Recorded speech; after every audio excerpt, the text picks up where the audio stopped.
네이버 뉴스에 마약 한번 쳐보실래요? 불과 며칠 새 일어난 마약 사건만 해도 도대체 몇 갠지. 30대 람보르기니남, 경찰관 추락사 마약 모임, 마약 배달원 흉기 협박, 아버지 신고로 잡힌 40대 남자, 2,000원짜리 마약 스프레이, 3개국 연계 마약 조직. 올해 상반기에만 마약류 사범이 10,000명을 도파했어요. 여기 한국 맞아요? 대검찰청이 발표한 2023년 6월 마약류 월간 동향을 살펴볼게요. 올해 1월부터 6월까지 적발된 마약류 사범이 총 1,252명이에요. 전년도인 2022년 상반기와 비교하면 20% 정도 증가했어요. 그중 투약사범이 42.4%로 가장 많았고요. 그 다음은 밀매사범이 24.6%였어요. 밀매나 밀수, 제조 같은 공급사범은 무관용 원칙이 적용돼서 초반부터 구속수사에 들어가게 되는데요. 공급사범이 작년 대비 32% 정도 늘어났는데 이 공급사범이 증가할수록 투약사범이 늘어날 가능성이 크기 때문에 위험한 거죠. 성별로 보면 남성이 7,281명, 여성이 2,971명으로 남성이 2.5배 정도 더 많네요. 마약류 사범 3명 중 1명은 무직이고요. 연령별로 보자면 20대와 30대가 압도적으로 많아요. 둘이 합쳐서 절반이 넘거든요. 놀라운 건 15세 미만 21명. 얘네 누구예요 도대체?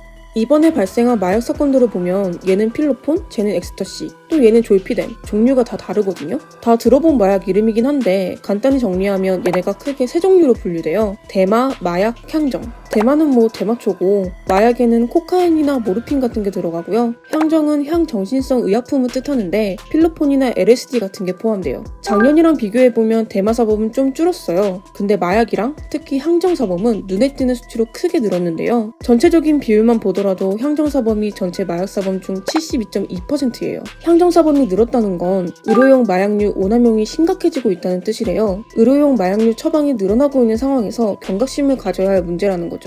실제로도요, 의료진 마약 사범이 크게 늘고 있어요. 4년 사이에 98명에서 165명으로 68% 정도 증가했는데요. 본인에게 셀프로 마약류를 처방한 경우도 매 8,000명 정도 되고요. 2020년부터 3년 동안 총 259곳의 병원이 마약류 의약품을 과다 처방한 사례로 적발됐어요. 이번에 롤스로이스남 아시죠? 압구정역 근처에서 롤스로이스를 몰다가 지나가던 행인에게 돌진한 그 사건이요. 수십억 코인 사건과 관련이 있다, 조폭과 연루돼 있다, 말들이 많은데 마약 검사에서도 양성이 나왔잖아요. 사건의 피의자 신모 씨에게 향정신성 의약품을 처방한 강남병원들을 이번에 압수수색했대요. 그 숫자만 해도 10곳 이상이라는데요. 마약 장사를 하는 의사들이 절대 적지 않다는 뜻이겠죠. 직접적으로 향정신성 마약류를 처방할 수 있는 의사들도 그렇지만요. 우리 사회에 마약이 얼마나 퍼졌는지 진짜 곳곳에서 난리예요. 경남도 소속 6급 공무원이 태국에서 필로폰을 밀반입하려고 했대요. 김해공항에서 세관에 적발됐는데요. 이게 2017년 일인데 현직 공무원과 마약이 연루된 첫 사례였대요. 이번에 현직 경찰관 추락사 사건까지 있었잖아요. 2018년부터 5년 반 동안 마약 사범으로 적발된 공무원 수가 총 67명이에요. 드러난 것만 이 정도지 숨어있는 마약 사범은 얼마나 될지 감도 안 잡히는 거죠. 그 밖에 이번에 적발된 배우 유아인을 비롯해서 연예계 또한 마약 소식이 꽤 빈번하게 보도되고 있죠. 재벌과도 마찬가지잖아요. 남양유업 창업주 손자랑 효성그룹 3세, JB금융지주 사위 등등 작년에 다 잡혀 들어갔어요. 사실 마약 사건 하면 예전에는 이런 얘기들도 했었잖아요. 정말 전부 다 가진 사람들이 더 이상 즐길 쾌락이 없어서 결국 마약에 손대는 거다. 우리같이 성실하게 밥 벌어먹고 사는 사람들한테는 해당이 되는 일입니다. 마약이 진짜 우리 가까이에 있어요.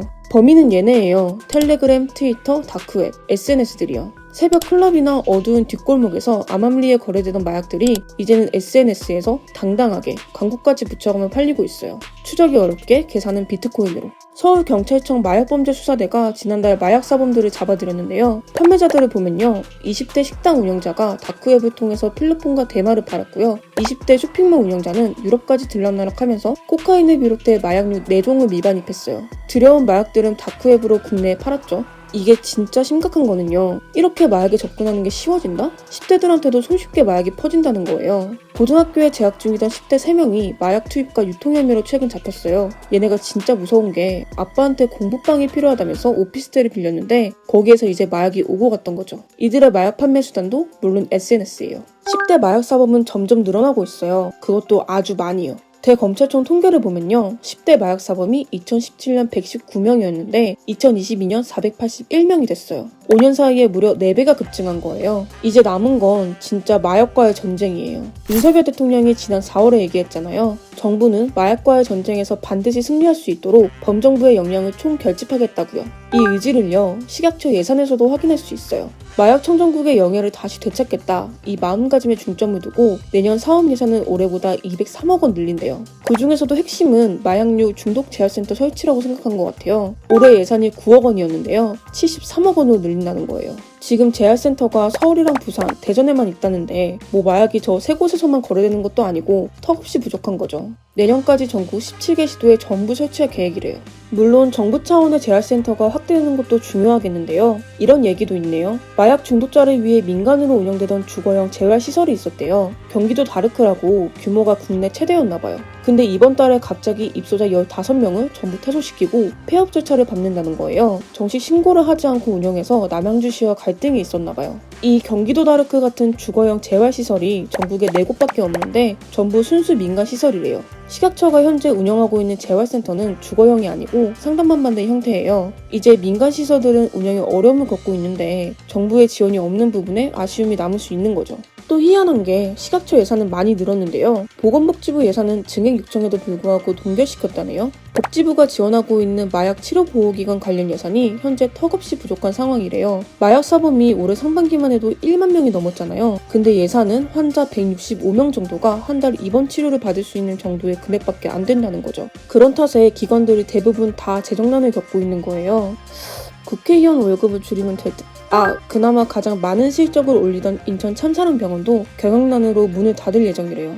뭐 그래도 국가수의 마약 전담과를 신설한다고 하고 내년부터는 24시간 마약류 전화상담센터를 가동한다고 하고 마약과의 전쟁을 위한 여러 방안들이 시도되고 있는 것 같아요. 정부뿐만 아니라 국회에서도 윤상현 국민의힘 의원이 온라인상 마약정보 유통근절 법안을 발의했대요. 이건 진짜 필요한 것 같죠. 청소년들까지 마약에 손을 뻗치게 한 주범이 SNS들이니까요. 더불어민주당에서도 한정혜 의원이 마약 관련 법안을 발의했어요. 롤스로이스 사건을 방지하기 위해서 약물을 투약하고 운전대를 잡았을 경우 처벌을 더 강화하는 법안이에요. 약물 운전은 반드시 금지되어야겠죠. 그리고 무엇보다도 이 마약과의 전쟁에 진심이신 분이 있는데요. 피자 한 판보다 싼 필로폰이 말이 되냐며 이를 잔뜩 갈고 있는 한동훈 법무부 장관이요. 악소리 나게 강하게 처벌할 겁니다. 악소리 나게끔 강하게 처벌할 거라는데 어떻게 할 거냐면요. 만약 청소년에 마약을 공급하는 놈이 있다? 최고 사형을 때릴 거래요. 그리고 지난 5월에 대검찰청 마약 조직범죄부를 부활시켰어요. 마약 사범들이 진짜 제대로 한번 털리는 모습 보고 싶은데 좀 더 두고 봐야겠죠? 마약 수사는 장기전이 될 수밖에 없대요. 그리고 제대로 손쓸 수 있는 시기를 놓치고 나면 이제 걷잡을 수 없이 퍼질 거라는 거죠. 마약과의 전쟁에도 골든타임이 있는 거예요. 마약 사범이건 유통량이건 역대 최다를 기록하고 있는 현재 상황이 좋지만은 않아 보여요. 과연 한국은 이 마약과의 전쟁에서 승리할 수 있을까요? 오늘 영상은 여기까지고요. 저희는 다음 이슈로 다시 돌아오겠습니다. 시청해주셔서 감사합니다.